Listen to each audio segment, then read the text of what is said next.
This is a DM's guide to chapter 2. If you're going to play it, don't watch this video. This is a spoiler-full explanation to help DMs. So after the heroes have made themselves known and helped out the town, Governor Nighthill will approach and he wants to know who attacked, why they attacked. He offers them 250 gold pieces each if they can find out information. Now my players turned their nose up at 250 gold. 1 gold is a month's wage, but in this game I think I did something like £1,000 because they wanted it to be more like a pound coin. He wants to know where the camp is situated, how many raiders, who are the leaders, what is motivating these attacks, and where they plan to strike next. Any gear or supplies that they need for the trip are furnished by the town. That doesn't mean give them loads of magical items, although I would suggest giving them a health potion each. I know they've already got 2. They're so weak.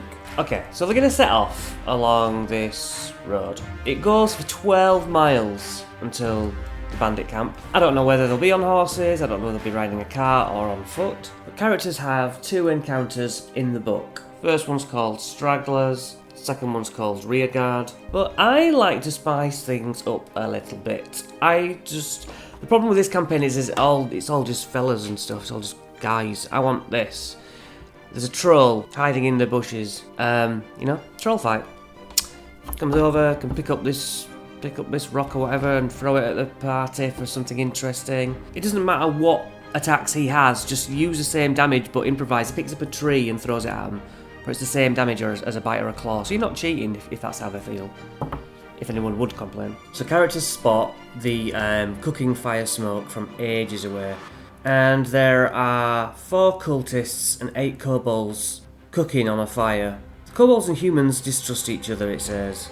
Although the cultists sort of act as if they're in charge, really it's just bullying. Now, if they wait and watch, the kobolds will grab their food and move 50 foot away, so they could effectively attack them sneakily in 2 groups or whatever they decide. The characters can sneak around and not engage at all. They are kind of unarmed, it says. All the weapons are stacked up against some boulders because they're eating. So if they get a jump on them, they get a sort of surprise attack basically. On round 4, the kobolds are meant to scatter, completely up to you. So the group could get information about what is up ahead. If they do, they'll know that the rear guard consists of 1 veteran, 6 cultists and 2 acolytes. Some ambushes are hidden in trees or hidden behind rocks. The rearguard has a 2-fold mission. It must stop any small party of intruders coming up the trail or harass and delay a larger group, sending word to the camp that trouble approaches. The veteran decides that he has enough of an advantage against a party of 5 or 6 to deal with the problem on the spot, providing he doesn't weaken his force by sending a runner to fool the Mondath. If characters walk into the trap, the cultists tumble boulders on them. Okay, so let's put one boulder guy here and another boulder guy here. So they're tootling along, they see what's up ahead, and then you can roll boulders on them. Each character must succeed a DC 11 saving throw or take 2d12 bludgeoning damage from the falling rocks. If you're shooting at the guys up there, they have a +5 to bonus to AC because of hiding behind cover. These raiders are a little bit better dressed in black leather tunics with flared black mantles. These are dedicated cultists. Nothing less than a TC 20 intimidation check can pry any information from them. All that they would reveal is the names of the leaders. Okay, so next we're looking at the camp. From a high above, it looks like this. They will enter into this bit, or they could peek around, climb up and take things out. That's the overview. The little black dots are the tents. The 2 X's are high towers built to look far and wide. This is a more in-depth map. So you've got tents, you've got a lookout tower, we'll call it. Level 1 is the lowest part. Level 2, you have to go up an embankment. And there's actually number 4 there. That cave will be the next place we go in a while. Lookout tower, and then high up some guards, but they could attack from up there. Talks about cover and boulders, talks about long reeds, think Assassin's Creed where you jump into long grass. There's nooks and crannies that you could take a rest, a long rest even. 2 guard towers, prisoner tent, 8 prisoners, and Leosin, who we're searching for. Through the day, they do work, clearing up, cooking, whatever. At night, they are shackled to a post in their prison hut. They're all shackled to a single chain. Thieves' tools, if you have it. 5 of the prisoners are from Greenest. The other 3 are from earlier, before we met this game. And one of them died from overwork and mistreatment. Maybe the bodies in there stinking the place up. Just have loads of guys sat around. That is the boss's tent. It is reserved for Resmir and the bosses. And Asbara Joss. We don't know who that is yet. Loads of guards and 4 guard drakes keep watch. So you can tell it's important. They don't sleep at their posts, they don't fall for tricks, don't listen to stories or pleas. They keep everyone away from the tent. If they took uniforms off the beaten cultists on the way here, then actually they get questioned that they shouldn't be returning to camp. So it's disadvantage on the deception roll. The one character who supposedly fought Cyanrath outside of the castle has a -4 on deception because the recognition is automatic. The whole camp goes on alert if bodies of murdered human sentries or cultists are discovered. Many dead kobolds will cause alarm. If the camp goes on alert, every character makes a DC 15 charisma check. A failure means the character has been spotted as a stranger and an infiltrator.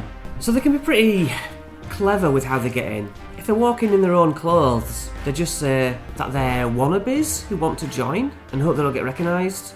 If some of them get noticed and arrested, they're in the prison tent with Leo. They can talk to him.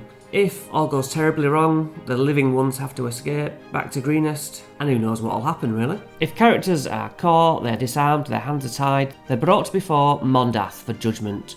One by one, she asks them, "Who are you? Where are you from? What are you doing in my camp?" If anyone was recognised, Mondath sentences all of them to be executed tomorrow. After spending the night tied to posts alongside Monk Leosin, characters have 1 night to escape.